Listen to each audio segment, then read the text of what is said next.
minério de ferro é um dos mais importantes produtos de exportação do Brasil e o país é o segundo maior produtor mundial.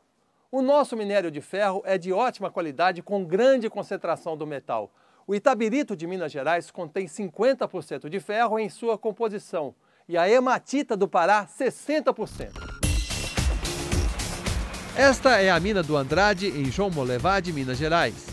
É uma das jazidas da empresa ArcelorMittal, de onde ela extrai o minério de ferro para uma das suas usinas, instalada no município.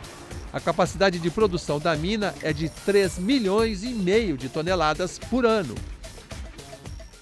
A demanda atual da usina é 1,4, arredondando 1,4 milhões de toneladas ano.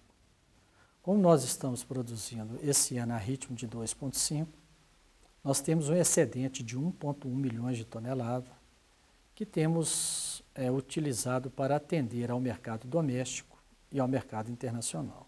Temos aproximadamente 105 funcionários diretos e mais 450 funcionários indiretos. Estima-se que a capacidade mundial de produção de minério de ferro supere a demanda a partir de 2015, por causa dos grandes investimentos feitos pelas mineradoras e pela queda no ritmo de crescimento da China. A mineração é um braço de negócio dentro da ArcelorMittal, que a gente sabe é o maior grupo siderúrgico do mundo, é o gigante da siderurgia mundial. Desde que a Arcelor tomou esta direção, ela tem feito investimento no sentido de aumentar a produção global de minério de ferro. O que esse minério de ferro tem a ver com aço? Tudo! Podemos dizer que o aço é uma espécie de ferro melhorado. É uma liga de ferro com carbono, um material mais resistente, produzido em altíssimas temperaturas, cerca de 1.500 graus Celsius. As matérias-primas para o processo siderúrgico são o minério de ferro e o carvão, que libera carbono no processo. O minério de ferro é formado basicamente por oxigênio e ferro. É preciso remover esse oxigênio para que o ferro possa se ligar ao carbono. É o que se chama de redução, que ocorre dentro do alto forno. Para começar, o minério é transformado em pelotas e o carvão é purificado, gerando o coque. O carvão usado, na maior parte das vezes, é o mineral. Em alguns casos, utiliza-se o vegetal. O coque funciona como combustível para alcançar a alta temperatura e também como redutor, associando-se ao oxigênio que se desprende do minério com o calor e deixa livre o ferro das pelotas. O material aquecido vira líquido. É o chamado ferro gusa. A etapa seguinte é o refino, quando o ferro gusa é levado para a acearia para ser transformado em aço. São eliminados gases e impurezas. A terceira fase é a laminação, quando o aço, já em processo de solidificação, é deformado mecanicamente e transformado em produtos como chapas, bobinas, vergalhões, arames, barras e outras formas. A quantidade de minério de ferro existente no planeta é impressionante. São 180 bilhões de toneladas e dessas, 29 bilhões estão aqui no Brasil. E aqui também, ó. A produção do tão necessário aço causa importante impacto ambiental. Para conseguirmos o produto, gastamos muita energia e utilizamos recursos não renováveis, como o próprio minério de ferro e o carvão mineral, um combustível fóssil que emite gases do efeito estufa. As siderúrgicas têm de produzir preocupadas em minimizar esses impactos, pois precisamos de aço e de um planeta saudável. A ArcelorMittal Tubarão, no Espírito Santo, tem incorporado tecnologias para tornar-se referência em gestão ambiental. Ela conta com um sistema de controle de impactos e com medidas que envolvem plantio de cinturão verde.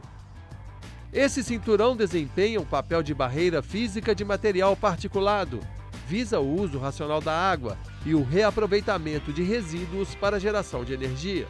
Os nossos altos fornos são a carvão vegetal, que é um recurso renovável. Todo o nosso carvão vegetal ele é oriundo de floresta plantada, própria do grupo ArcelorMittal. Nós, desde o início da nossa implantação, em 83, nós temos unidades que procuram utilizar os gases siderúrgicos que são gerados em determinadas unidades, num processo de cogeração interna de energia elétrica. E isso torna, só para você ter uma ideia, nós cogeramos mais de 100% da energia que a gente consome. O processo siderúrgico, em função das temperaturas envolvidas, ele realmente envolve muita água para resfriamento, né, para resfriamento. E nesse princípio, essa água ela é recirculada, né? Então nós não temos perda. O nosso índice de recirculação ele é de aproximadamente 98,7%. Em termos globais, o Brasil é uma exceção no que se refere ao uso do carvão vegetal na siderurgia. 1/3 do aço produzido aqui possui carvão vegetal na sua composição. Em abril de 2012, empresários da siderurgia, através do Instituto do Aço, lançaram o Protocolo de Sustentabilidade do Carvão Vegetal. Um dos principais compromissos assumidos pelo setor é o de utilizar 100% de florestas plantadas para atender à demanda por carvão vegetal já a partir de 2016. Segundo o Instituto do Aço, cada brasileiro consome 131 quilos de aço por ano. Agora, todo esse material utilizado na construção civil, em fabricação de automóveis, eletrodomésticos, depois de usado, pode ser reciclado ou tem de ir mesmo para o ferro velho? Todo o aço produzido no mundo, 44% é oriundo da reciclagem. No Brasil, infelizmente, esse número é um pouco menor. Já esteve pior ainda, tá? Hoje está em torno de 27%. Ainda é um percentual baixo, né? E a gente percebe o quanto que o tamanho do desperdício de aço no país. Como boa parte dos materiais contidos na sucata já está na forma metálica, a produção de aço a partir dela requer menor quantidade de água e de energia. Além disso, segundo o Instituto Nacional das Empresas de Sucata Ferrosa, cada tonelada de material reciclado poupa 1.140 quilos de minério de ferro e 154 quilos de carvão. O ferro você recicla ele infinitamente, não existe fim de vida. E a tendência certamente é a gente cada vez mais usar reciclados e recicláveis do que a gente utilizar matéria-prima bruta. Embora a Gerdau não tenha aceitado o convite para participar da série Brasil Metal, não podemos deixar de citá-la quando o assunto é sucata. A Gerdau é a maior recicladora de aço do mundo. Quase 70% da sua produção tem origem na sucata.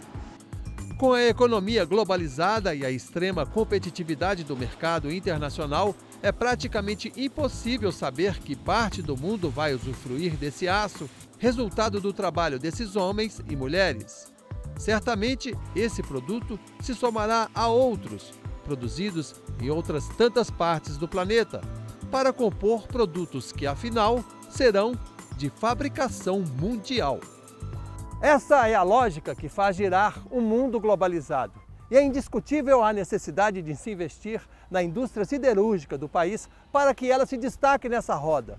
E é também indiscutível a necessidade de valorizar os trabalhadores e trabalhadoras do setor, do Brasil e do mundo. É gratificante saber, né? Eu estou aqui no Brasil, tem gente na Europa, tem gente lá na Ásia, né? O mundo todo usando o produto. Passou da minha mão.